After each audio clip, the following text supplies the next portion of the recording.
Let's take a look now at how the different theorists would examine and consider internalized oppression. Each theory would consider different aspects of internalized oppression, and we use a different framework to examine it. Functionalists would consider internalized racism as a latent dysfunction in what should be a healthy society. Functionalists look for the reasons that some social situations exist and always try to understand how the situation actually serves some purpose in society. However, functionalists would take the position that internalized racism is not increasing stability or social equilibrium in society, and thus it should be eliminated. Functionalists think that social solidarity and cohesiveness is important to the social order, so they would tend to think that if marginalized groups would assimilate, this would reduce internalized racism and oppression. Conflict theorists would focus on who has power and who does not, and how those in power control those without power. Conflict theorists focus on the different competing interests of various groups, and thus would see internalized racism as something that is the result of the different social statuses of various groups. Racism would be seen as recreating and reinforcing the inequalities in society.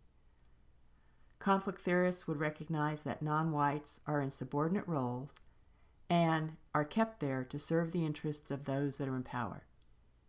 Conflict theorists would not see assimilation as a solution to the disparity of access to resources, but rather, conflict theorists would want to see ideological changes and challenges to the laws and policies that are in place.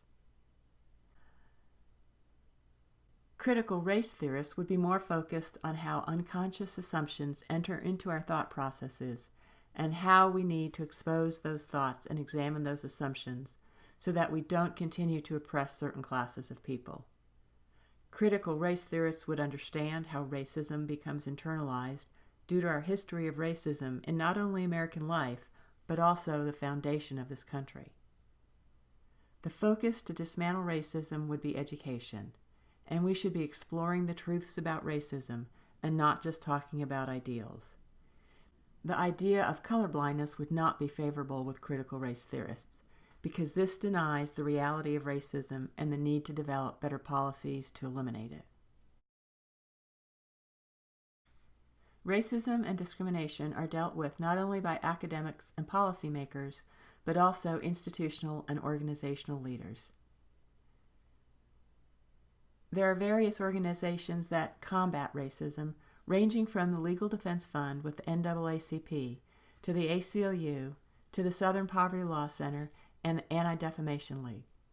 They each have different ways of challenging racism, but the main strategies are awareness and education, as well as legal challenges. We'll explore some of these organizations later in the semester in some of our assignments.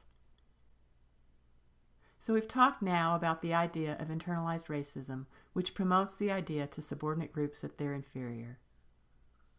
Internalized racism tends to lead people to believe in racist ideas, whether they are part of the dominant or the subordinate group in society.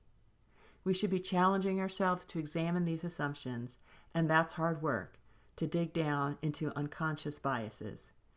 It's not easy work, but I hope that you'll come to meet this challenge and leave as much of your own fear and your own negative emotions behind as we build a new sense of awareness. So we spent the last chapter looking at the issue of internalized oppression. We're going to be turning next to looking at the institution of education and trying to understand what kinds of inequalities exist within that institution.